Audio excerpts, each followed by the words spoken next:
কৃষ্ণ। শ্রীমদ্ ভগবদ গীতা হচ্ছে সাধারণ বই নয়, এটি শ্রী ভগবানের মুখনিশ্চিত বাণী। এই জগতের কল্যাণের উদ্দেশ্যে এই পবিত্র গীতা অর্জুনকে প্রদান করেছিলেন। সেটি কবে জানেন? কালকে মুখ্যতা একাদশী, এদিন গীতা জয়ন্তী। সেদিনে অর্জুনকে এই গীতার বাণী প্রদান করেছিলেন।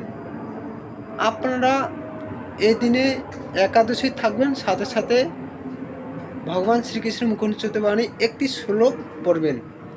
এবং আপনারা চাইলে গীতা দান করতে পারেন। গীতা দানের অনেক মাহাত্ম্য রয়েছে। এবং এদিনে আপনারা ভগবান শ্রীকৃষ্ণের চরণে আপনারা তুলসী পত্র প্রদান করতে পারেন এবং তুলসীর জল দান করতে পারেন